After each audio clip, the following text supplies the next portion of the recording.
पिछले एपिसोड में एडमिरल के सोल्जर और डीमन आर्मी के बीच में बहुत ही खतरनाक फाइट होने लगी थी, जहां पर कुछ समय के बाद डीमन एयरफोर्स भी इनके ऊपर अटैक करने के लिए आ गए थे। इसके बाद अगले सीन में हम देखते हैं कि वे इनको रोकने के लिए अपने एरो का यूज करके इनके ऊपर अटैक करते हैं, लेकिन वे डीमन इनके अटैक से खुद को बहुत ही आसानी से बचा लेते हैं, जिसके वजह से ये लोग इनका कुछ नहीं कर पा रहे होते। वहीं दूसरी तरफ हम देखते हैं कि एडमिरल भी इस बात से काफी परेशान हो गया था और फिर वो अपने लोगों से कहता है कि 2 विंग वाले सारियस ट्रूप यहाँ पर आ गए हैं, इसीलिए मैं चाहता हूँ कि तुम सभी तुरंत अपने एरो का यूज करके इनके ऊपर अटैक करने के लिए रेडी हो जाओ, क्योंकि हमें किसी भी तरह से इनको आगे आने से रोकना होगा। जिसके बाद हम देखते हैं कि इसकी बात सुनकर वे सभी भी इसके लिए रेडी हो गए थे, लेकिन वहीं उधर सिंगयुन को इसके बारे में काफी चिंता होने लगती है और फिर वो कहने लगता है कि ये डीमन एयरफोर्स तो सच में काफी खतरनाक है, क्योंकि वे हमारे एरो वाले अटैक से खुद को बहुत ही आसानी से बचा ले रहे हैं, जिसके वजह से इनका सामना कर पाना बहुत ज्यादा मुश्किल है। लेकिन इसके बाद भी हम देखते हैं कि वे सब इतनी आसानी से इनके सामने हार मानने वाले नहीं होते और फिर वे सभी तुरंत अपने एरो का यूज करके इनके ऊपर अटैक कर देते हैं। लेकिन इसके बाद भी हम देखते हैं कि वे लोग अपने अटैक से इनका कुछ नहीं कर पाए होते, क्योंकि उन डीमन ने इनके अटैक से खुद को बहुत ही आसानी से बचा लिया था और अब इसी के साथ वे भी इनके ऊपर अटैक करने के लिए आने लगते हैं। तब यह देखते ही सभी सोल्जर भी इनके साथ में फाइट करना शुरू कर देते हैं, लेकिन वे अभी भी इनके सामने बहुत कमजोर पड़ रहे थे। वहीं दूसरी तरफ हम देखते हैं कि एडमिरल इस बात से काफी परेशान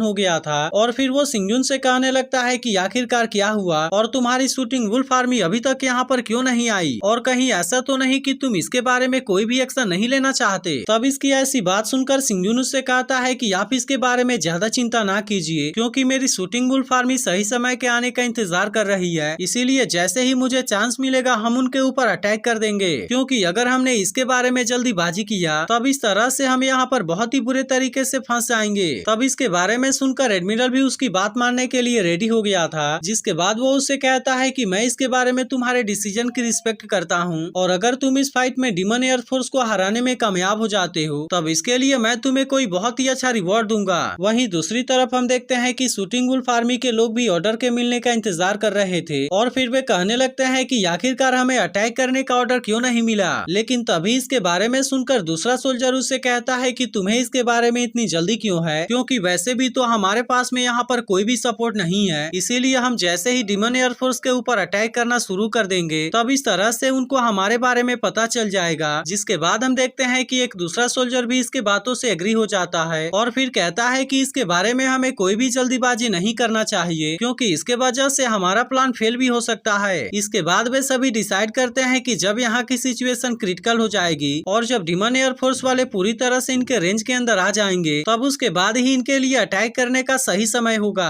अब इस तरह से हम देखते हैं कि वे सभी यहाँ पर सिंगयुन के ऑर्डर के मिलने का इंतजार करने लगते हैं। वहीं दूसरी तरफ हम देखते हैं कि अभी भी सोल्जर और डीमन के बीच में फाइट हो रही थी, जहाँ पर वे डीमन अब इनके ऊपर भारी पड़ने लगे थे। लेकिन इसके बाद भी हम देखते हैं कि सिंगयुन इनके ऊपर अटैक करने के लिए रेडी नहीं होता और फिर कहने लगता है कि अभी भी हमें इसके लिए वेट करना होगा। लेकिन तभी इसी बीच हम देखते हैं कि इसमें से एक डीमन अपने सभी साथियों को सिग्नल दे देता है, जिसके बारे में सुनते ही वे सभी एक साथ में इनके ऊपर अटैक करने के लिए आ जाते हैं। वहीं दूसरी तरफ हम देखते हैं कि अब शूटिंग वुल्फ आर्मी वाले भी इसके लिए पूरी तरह से रेडी हो गए थे, क्योंकि वे जिस सही समय का इंतजार कर रहे थे फाइनली वो समय आ गया था और इसीलिए वे सभी भी अब इनके ऊपर अटैक करने के लिए रेडी हो जाते हैं। लेकिन वहीं दूसरी तरफ हम देखते हैं कि एडमिरल इस बात से काफी परेशान होने लगा था और फिर वो सिंगयुन से कहने लगता है कि आखिरकार तुम्हारी आर्मी कहाँ पर है, क्योंकि अगर तुमने इसके बारे में कोई भी एक्शन नहीं लिया तब इसके वजह से हमारे पास में सर्वाइव करने का कोई भी चांस नहीं होगा। तब इसके बारे में सुनकर सिंगयुन कहता है कि मैं जिस समय का इंतजार कर रहा था फाइनली वो समय आ चुका है और अब इतनी बात कहने के बाद वो अपने आर्मी को डीमन के ऊपर अटैक करने का ऑर्डर दे देता है। वहीं दूसरी तरफ हम देखते हैं कि डीमन भी अब इनके ऊपर अटैक करने के लिए आ गए होते हैं, लेकिन अब इधर शूटिंग वुल्फ आर्मी भी इनका सामना करने के लिए पूरी तरह से रेडी हो गई थी और वे अपने शार्प गोल्डन एरो का यूज करके इनके ऊपर अटैक करने के लिए रेडी हो जाते हैं। लेकिन अब इधर डीमन आर्मी ने भी इनको पूरी तरह से डिस्ट्रॉय करने का डिसाइड कर लिया था और वे सभी अब इनके ऊपर अटैक करने के लिए आने लगते हैं। तब इसे देख एडमिरल अपने लोगों से कहता है कि शूटिंग वुल्फ आर्मी के पास में तो कोई भी सपोर्ट नहीं है, इसीलिए मैं चाहता हूँ कि जल्दी से जाकर तुम उनको रेस्क्यू करो। लेकिन इसके बारे में सुनकर सिंगयुन से कहता है कि आप इसके बारे में बिल्कुल भी चिंता ना कीजिए, क्योंकि मेरे शूटिंग वुल्फ आर्मी के सामने वे डीमन अब कुछ भी नहीं कर पाएंगे और मुझे लगता है कि आप भी इसके बारे में अपने पूरे जीवन में याद रखेंगे। इसके बाद हम देखते हैं कि शूटिंग वुल्फ आर्मी ने अपने शार्प गोल्डन एरो का यूज करके इनके ऊपर अटैक करना शुरू कर दिया था, जिसे देखते ही वे डीमन इनके अटैक से खुद को बचाने की कोशिश करते हैं, लेकिन असल में इस बार वे सब इनके सामने कुछ भी नहीं कर पाते और वे इनके अटैक के वजह से मारे जाने लगते हैं। तब इसके बारे में देख बाकी डीमन इस बात से काफी हैरान हो गए थे और फिर वे कहने लगते हैं कि आखिर ऐसा कैसे हो सकता है और वे लोग हमारे साथियों को इतने आसानी से कैसे मार सकते हैं। लेकिन इसके बाद भी हम देखते हैं कि वे इनके सामने कुछ भी नहीं कर पाते और इस तरह से इसमें से लगभग सारे डीमन मारे जाते हैं। लेकिन तभी हम देखते हैं कि सिंग्यू ने इसमें से एक डीमन को भागते हुए देख लिया था, जिसके बाद वो भी तुरंत अपने शार्प गोल्डन एरो का यूज करके इसके ऊपर अटैक कर देता है। जिसके बाद हम देखते हैं कि वो डीमन भी अब यहाँ से बचकर नहीं भाग पाता और आखिरकार वो भी इसमें मारा जाता है। इसके बाद हम देखते हैं कि एडमिरल और उसके सभी सोल्जर इस बात से काफी खुश हो गए होते हैं, क्योंकि शूटिंग वुल्फ आर्मी ने बहुत ही शानदार तरीके से डीमन आर्मी के साथ में फाइट किया था और इस तरह से इन्होंने इनको बहुत ही आसानी से हरा दिया था।